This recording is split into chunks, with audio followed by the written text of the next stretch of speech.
हज़रत उस्मान जे बारे में ॿुध।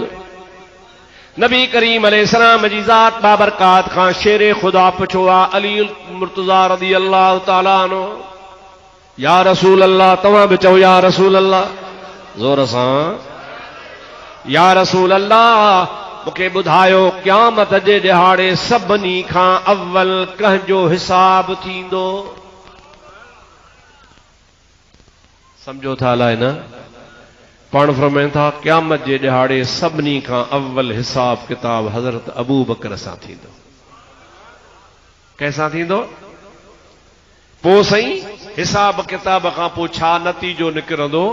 रसूलुल्लाह फरमाइनि था त अबू बकर इम्तिहान में पास थींदो, जन्नत ॾे हलियो वेंदो। हज़रत अली मुर्तज़ा पुछनि था या रसूल अल्लाह पोइ ॿिए नंबर ते वरी कंहिंखां हिसाब थींदो? हज़रत अली मुर्तज़ा के नबी पाक फरमाइनि था ॿिए नंबर ते वरी उमर फारूक खां हिसाब थींदो। अली मुर्तज़ा वरी सवाल करे थो या रसूल अल्लाह पोइ हज़रत उमर जे सवाल जवाब खां बाद में हिसाब किताब खां बाद में छा थींदो? रसूलुल्लाह जी ज़ात बाबरकात फरमाइनि था हिसाब किताब में हज़रत अमीर उमर भी कामयाब थींदो, अल्लाह पाक उन जो हिसाब करे उनखे भी जन्नत ॾे रवानो फरमाईंदो। हज़रत अली वरी टियों दफ़ो पुछे थो या रसूल अल्लाह पोइ टियों भेरो टीहर कंहिंजो हिसाब थींदो? टे दर्जे ते कंहिंजो हिसाब थींदो?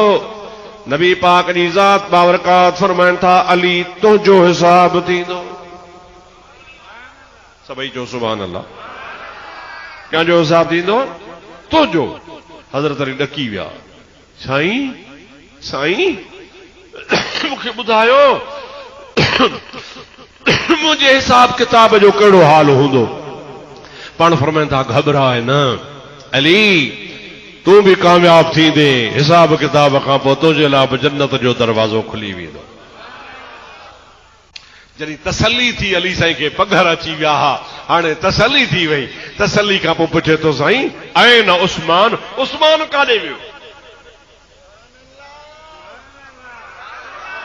अबा समझो था न साईं, अॻ में अबू बकर पोइ उमर पोइ उस्मान जो थिए न, उस्मान जो न तव्हां था चओ पोइ तुंहिंजो उस्मान काॾे वियो?